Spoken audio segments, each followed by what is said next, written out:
كنافة الفنجان بحشوة القشطة، على قد ما هالوصفة بسيطة وسهلة قد ما هي كتير طيبة ولذيذة. وأهم حاجة إنه الكنافة عندي متماسكة ومقرمشة وبتضل محافظة على القرشة لتاني يوم، والقشطة فيها كتير طيبة وخفيفة.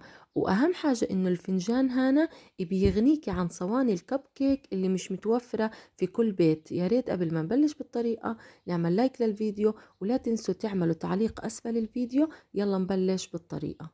في البداية عندي هان رح نبدأ بسم الله، وأول حاجة رح أعملها هي القشطة. رح نحتاج لكاستين من المية أو الحليب السائل،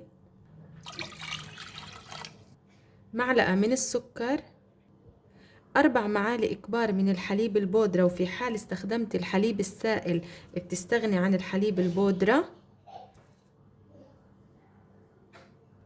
معلقتين كبار من السميد، معلقتين كبار من النشا. رح أحرك المكونات، 1 من الفانيلا، معلقة كبيرة من القشطة، ومعلقة من ماء الزهر. رح أحرك المكونات مع بعض، وهلأ رح أحط الطنجرة على النار تكون هادية مع التحريك المستمر الهادي لعند ما يغلي الخليط غلوتين ويتقل معانا، وبنطفي النار. وهيك القشطة صارت جاهزة، ورح أحطها بصحن مثل ما انتو شايفين كيف جامدة ومتماسكة، وبس تبرد رح تتقل أكتر. وهنا رح نغطي القشطة ونحتفظ فيها في التلاجة عشان نستخدمها باردة. لتجهيز القطر عندي هنا كاسة من السكر، ورح أضيف نص كاسة من المية.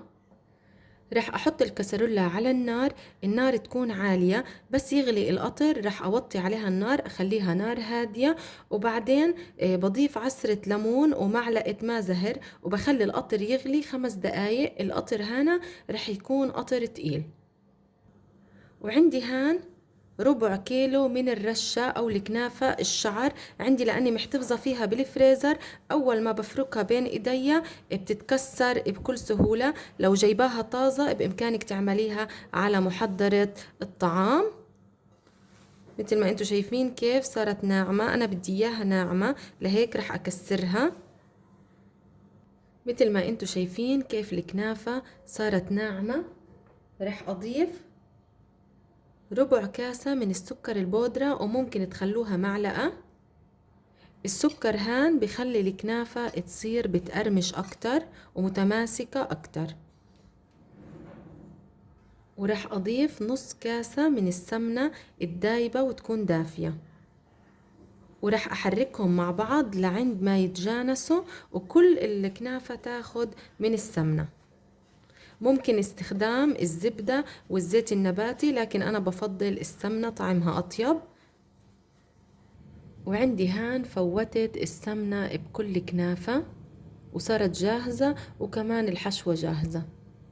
عندي هان فنجان القهوة، أنا بستخدم فنجان القهوة السادة، بإمكانك تستخدمي أي فنجان. وعندي هان نايلون الطعام، رح أفوت النايلون داخل الفنجان وأفرده منيح عشان يعطيني الشكل الحلو.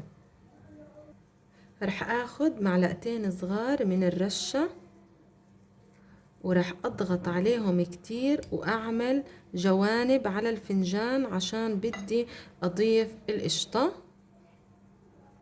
ورح أضيف مقدار معلقة صغيرة من القشطة اللي جهزناها مع بعض. ورح أرجع أخد من الكنافة وأغطي الحشوة، وضروري أضغط كتير منيح عشان تاخد الشكل الحلو المرتب، ووجه الكنافة يكون كتير حلو ومرتب. وهلأ بطلع الكنافة بكل سهولة، بشد الكيس لتحت وبرفع الفنجان، وبتطلع معانا الكنافة مرتبة بهذا الشكل. وهنا حطيتها بصينية دهناها زبدة، وممكن ندهنها سمنة. ورح نرجع هنا مرة تانية، رح أضيف من الكنافة. بفضل إني أضغط عليها بأصابع عشان تعطيني تماسك أكتر.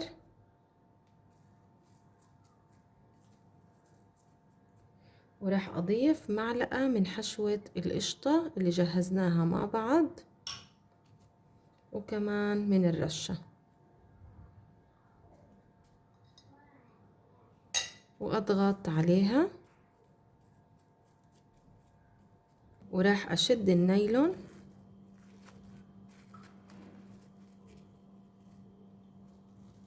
وأطلعها. شوفوا شكلها قديش رائع ومتماسكة، ومرة على مرة بصير الشغل أسهل لأنه إيدنا بتكون أخدت على الشغل.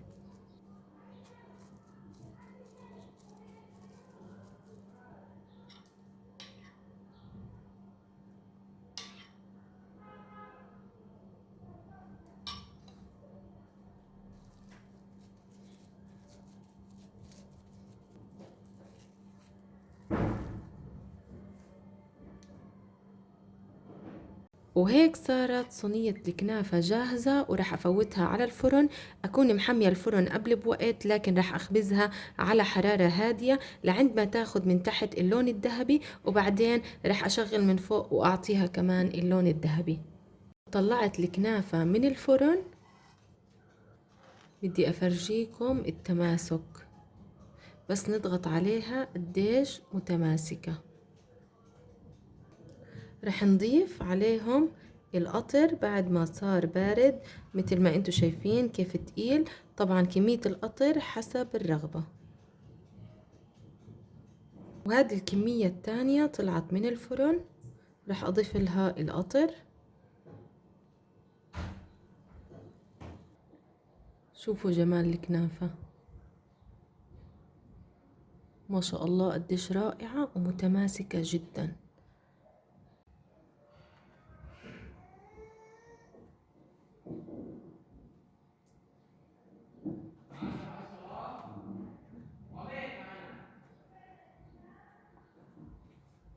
شفتولي هالجمال هذا ما أروعه. رح نزيد جماله ونضيف الفستق الحلبي، شوية صغيرة من الورد المحمدي.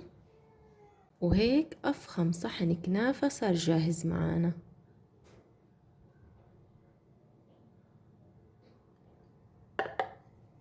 بدنا ندوق مع بعض. هذه أحلى مرحلة، المرحلة اللي بندوق فيها. عن جد طيبة أكتر مما توقعت.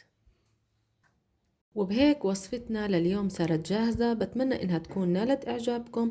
لا تنسوا تعملوا لايك وتشتركوا بقناة مطبخ منار،